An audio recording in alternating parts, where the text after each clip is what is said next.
Hi hello మన channel ప్రేక్షకులందరికీ నమస్తే అండి. Welcome to local discoveries YouTube channel. ఈరోజు మనం ఎంతో ప్రసిద్ధి చెందిన మన విజయనగరంలోని జగన్నాథ స్వామి ఆలయం గురించి తెలుసుకుందాం. ఈ ఆలయానికి ఒక ఆసక్తికరమైన కథ ఉంది. అదేంటంటే ఈ ఆలయం చోళుల కాలంలో నిర్మించబడింది. రాజుగారు ఇక్కడ పూరీ తరహాలో ఒక ఆలయాన్ని నిర్మించాలని అనుకున్నారు. కానీ అలా జరగలేదు. ఎందుకో ఇప్పుడు చూద్దాం. పూరీలో ప్రతి 12 సంవత్సరాలకి ఒకసారి విగ్రహాలను మారుస్తారు. అలా మార్చినప్పుడు ఒకసారి ఆ విగ్రహాలను తనకు ఇవ్వాలని రాజుగారు కోరారు. కానీ అతను తిరస్కరించబడ్డారు. ఆ రోజుల్లో ప్రతి 12 సంవత్సరాలకు ఒకసారి విగ్రహాలను సముద్రంలో నిమజ్జనం చేసేవారు. అలా ఓ నిమజ్జనం రాత్రి రాజుగారు డ్రైవర్లను సిద్ధంగా ఉంచి విగ్రహాలను వెలికితీస్తారు.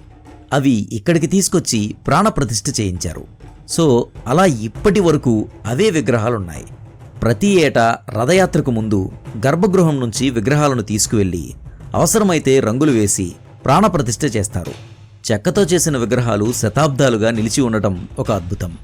పూరీ జగన్నాథస్వామి ఆలయానికి ప్రతిరూపంగా భావించే ఈ ఆలయం పంచరాత ఆగమ శాస్త్రాల నిబంధన ప్రకారం నిర్మించబడింది.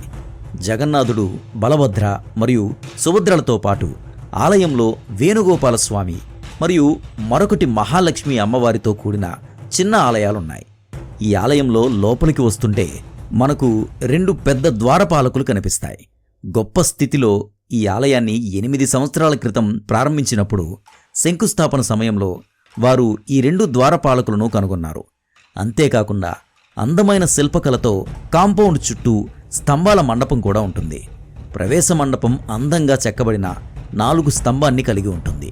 2 చివర్లలో గజహాలీలు మరియు మధ్యలో 2 సింహగజ లేదా సింహయాలి గజయాలి తల వెనక భాగం సింహంలాగా చెక్కబడి లేదా కీర్తి ముఖాన్ని పోలి ఉంటుంది. ప్రవేశ మండపంలో 4 చెక్కిన స్తంభాలు మరియు మండపం పైన చెక్కిన జగన్నాథస్వామి ఆలయము, ఈ భారీ ధ్వజస్తంభం, ఆ ధ్వజస్తంభం పైన ఉన్న ముఖాలను గమనించండి. అలాగే శేషతలపంపై విష్ణుమూర్తి కూడా ఉంటారు. ఇది ఇనుము మొదలైనవి ఏవీ ఉపయోగించకుండా పూర్తి రాతి ఆలయము. ఇలా ఎన్నో విశేషమైన అద్భుత కళాఖండాలకు ప్రతిరూపం ఈ ఆలయం. ఇలా ఇంకా మరెన్నో విషయాలు తెలుసుకోవడానికి మన ఛానల్ని సబ్స్క్రైబ్ చేయండి, లైక్ కొట్టండి అండ్ మరియు మీ ఫ్రెండ్స్తో, కొలీగ్స్తో షేర్ చేయండి. Have a nice day. మరొక వీడియోతో మళ్ళీ కలుద్దాం.